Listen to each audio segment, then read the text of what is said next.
jërëjëf maa ngi tudd Kouly Mbaye man maay président MR local bu Douniane dans la commune de Pambal nekk président MR Thiès ma am mbégte aussi que sama naataango président yi démb bu ñu demee Kër Moussa ñu fal ma président MR national c'est-à-dire MR Sénégal MR nag comme ni ñu ko waxee rek nekkatul projet concept léegi boo xam ne bi dañ koy dundal te ñan ñoo ko dundal mooy ñi nga xam ne ci la ñu bokk.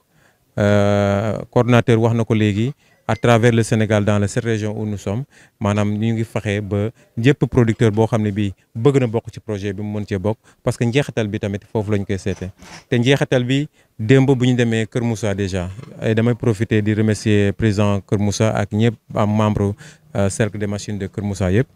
démb bu ñu fa demee dem nañ ci seen tool ya gis nañu li ñu fay liggéey donc njeexital baa ngi noonu. yemul rek ci wax ji que suñu tool yaa ngi nii que def nañu lii def nañu lee mais dañoo dem sur le terrain ñu gis njeexital bi te bi ñuy paree loolu tamit organiser une rencontre pour mettre sur place li nga xam ni mooy MR Sénégal loo xam ne lii allemand yi léegi wax nañ ko le président de cercle de machines d'Allemagne nee na def nañu 20 ans pour ñu créer loolu ñun en l'espace parce que on est venu ici en 2012 en l'espace de 5 ans on a 2018 en l'espace de 5 ans donc ñu mën a créer MR Sénégal donc c'est tout le mérite n'est-ce pas du Sénégal te may sant sama naataango président yi ñi nga xam ni wóolu nañu ma pour ñu def ma président MR Sénégal et engagé wu nañu pour que lépp li nga xam ni war nañ ko def pour le rayonnement de MR Sénégal au niveau de l'Afrique au niveau de l'international aussi ñu mën ko def mënuma pare nekk te du ma gërëm monsieur l'ambassadeur de l'Allemagne malgré son calendrier chargé ñëw na fii vraiment il a participé na ci inauguration bi def na fi discours bu am solo dans le cadre des relations entre le Sénégal et l'Allemagne te loolu ñu koy rafetlu bu baax donc ñu ngi ko ci sant bu baax te di lancer ainsi un appel aux autorités sénégalaises que le concept de machinerie est là bien installé au Sénégal le ministère de l'Agriculture est bien informé de ce concept donc on leur tend la main pour que machinerie Sénégal vraiment ñu ngi leen di talal loxo pour que machinerie Sénégal ñu mën ko jël en compte ci li nga xam ni moom mooy seen liggéey parce que loolu la ñu soxla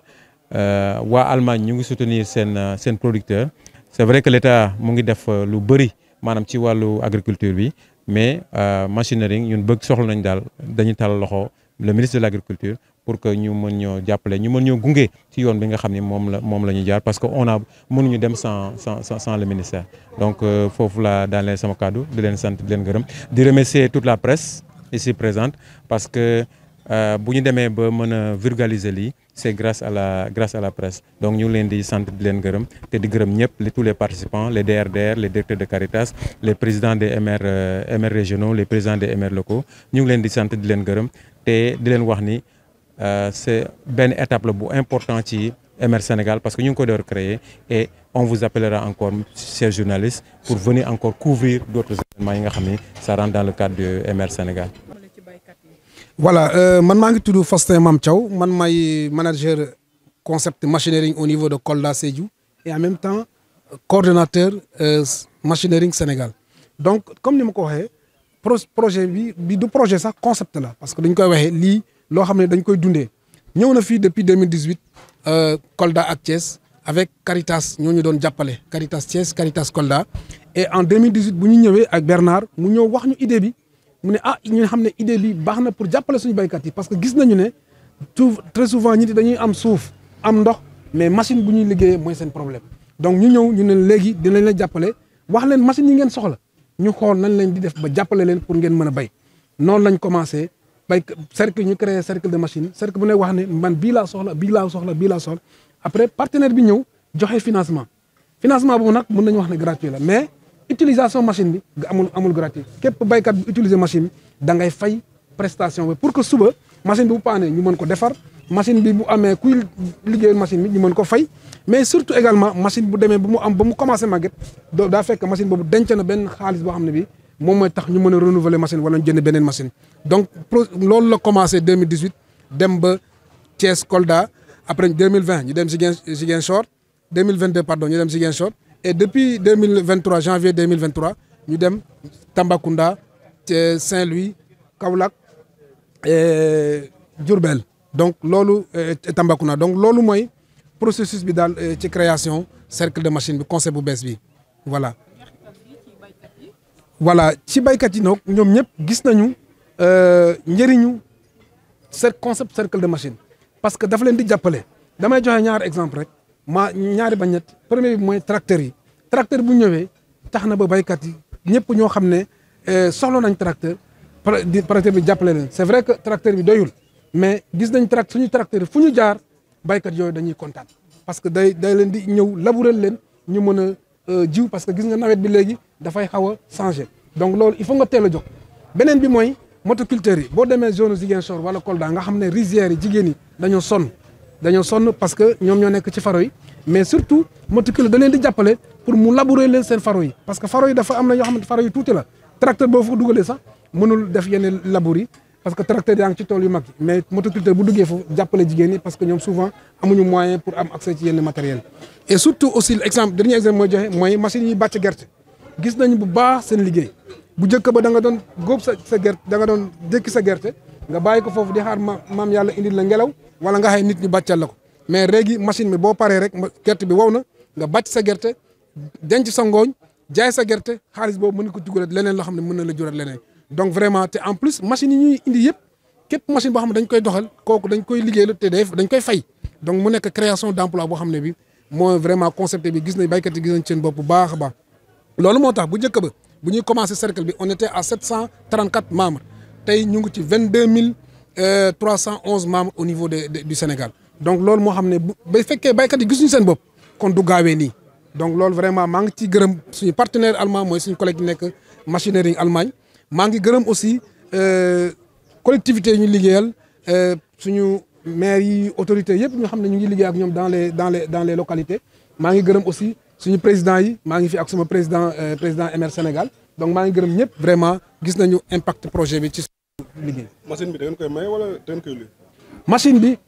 projet bi da koy jox cercle bi maanaam de façon gratuite maintenant baykat bu soxla ba xam ne membre nga soxla nga machine bi da ngay ñëw nga louer machine bi liggéeyal la après nga fay xaalis boobu nag cercle bi moo ko moom ñoom ñoo koy gérer loolu moo tax sax am na formation ñu leen di def pour wan leen nu ñuy gérer xaalis bi nu ñuy defee en tout cas am na thème de formation dañ leen di ci jàppale ci cadre de formation donc machine bi location la pour baykat bi maanaam yow sa tool machine bi da lay jàppale ba fi nga doon béyee benn hectare machine bi jàppale ba nga béy ñaari hectare ba fi nga doon amee benn saako machine bi jàppale ba nga am ñaari saako ba ñetti saako donc loolu mooy impact bu ñu gis sur le terrain te baykat yi ñu ngi ñuy dégg ñu ñuy gis ci taan mais xam nañu ne lu ñuy wax ni lu am la loolu moo tax adhésion bi dafa gën a gaaw parce que gars yi gis nañ ci seen bopp. Sénégal. Mesdames, Messieurs, salam alaikum.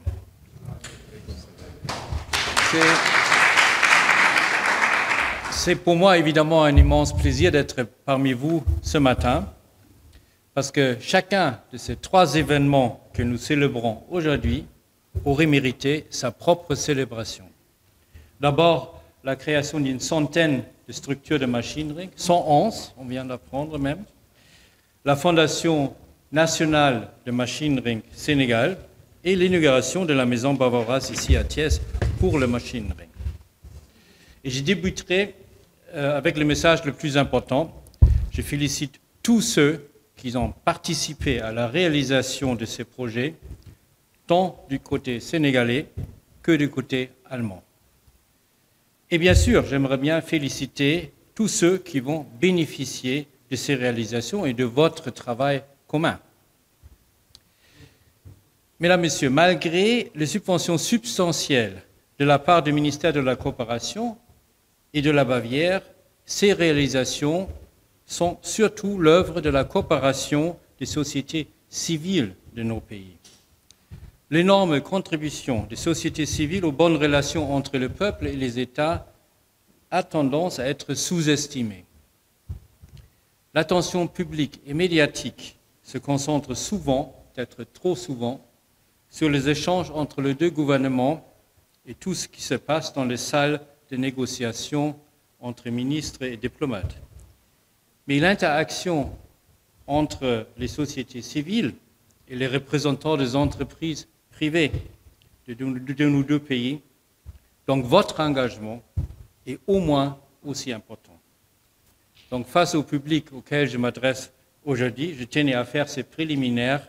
avant de poursuivre sur les relations germano-sénégalaises. Le gouvernement fédéral allemand a multiplié par 5 depuis 2019 les ressources financières destinées au développement du Sénégal. L'objectif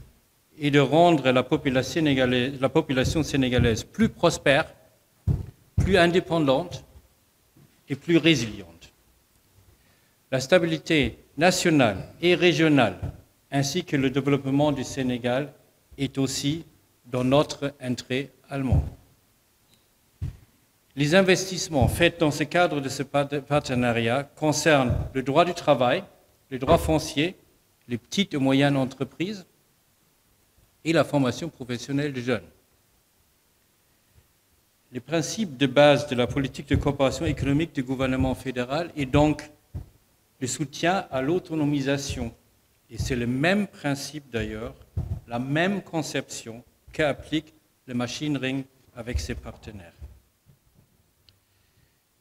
Mais l'Allemagne et le Sénégal ne sont pas seulement partenaires pour le développement. Nous sommes fiers d'être partenaires du Sénégal de premier plan dans le domaine des énergies renouvelables et de l'efficacité énergétique. Moi, je m'appelle Bernard Hempel, je suis allemand. J'ai travaillé comme responsable dans les cercles en Bavière pendant 37 ans. Et avant, j'ai travaillé au Togo pendant 3 ans comme expert agronome. Et comme ça, on m'a choisi pour venir ici au Sénégal pour démarrer le projet Cercle des machines. Le démarrage de ce projet? Oui, mais quand je suis venu ici, j'ai vu que l'état de l'agriculture est vraiment en état très